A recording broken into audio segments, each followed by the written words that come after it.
പുതിയ ബെൽറ്റ് മേടിച്ചിട്ട് എന്ത് ചെയ്യേ? അതിനുള്ള താമസം ആ പൊടിച്ചു കളഞ്ഞു. ഞാൻ അടുത്ത് പശു ഇട്ട് കൊടുത്തു. പശുവിനാ?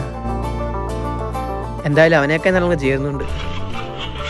അണ്ണ എന്തുവാണ് കോഴിക്കുട്ടിയെ സൗണ്ട് കേൾക്കുന്നത്? കീരിയായിരിക്കും.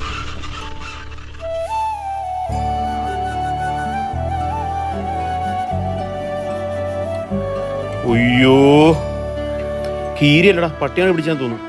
ഹോസ്പിറ്റലിൽ കൊണ്ടുപോയാലോ? മൃഗാശുപത്രി കൊണ്ടുപോകല്ലേ? അയ്യോ, അടച്ചേക്കുന്നു. അടുത്ത സ്ഥലത്ത് പോ. ഇവിടെയും ഡോക്ടർ ഇല്ലെന്ന്. ഡോക്ടർ ഉണ്ടോ? ഡോക്ടർ നേരത്തെ പോയതേ ഉള്ളൂ. ഒരിടത്തും ഡോക്ടറും ഇല്ല, മൃഗാശുപത്രി തുറന്നു വെച്ചേക്കുന്നു. കാര്യം എന്തുവാ? ഇതിനെ പട്ടിയാണ് പിടിച്ചാന്ന് തോന്നുന്നു. കുറെ ഹോസ്പിറ്റലിൽ കൊണ്ടുപോയി, രക്ഷപ്പെട്ടു. ഇതിനെ കൊണ്ട് നടക്കേണ്ട കാര്യമുണ്ടോ? 250 രൂപയുടെ കാര്യമല്ലോ, പോട്ടെ നോക്ക്. അത് കൊള്ളാം. ഇതിപ്പം പട്ടിയെ പൂച്ചാണോ ആയിരുന്നെങ്കിലോ? അതും പോട്ട്, മനുഷ്യരാണെങ്കിലോ? നിങ്ങൾ ഇങ്ങനെ പറയോ? ഒരു കാര്യം മനസ്സിലാക്കണം, എല്ലാ ജീവനും ഒരേ വിലയാണ്. ഇവിടെ പറ്റത്തില്ലേ സാറില്ല, ഞങ്ങൾ ഉള്ളത് കൊണ്ട് ചികിത്സിച്ചോളാം.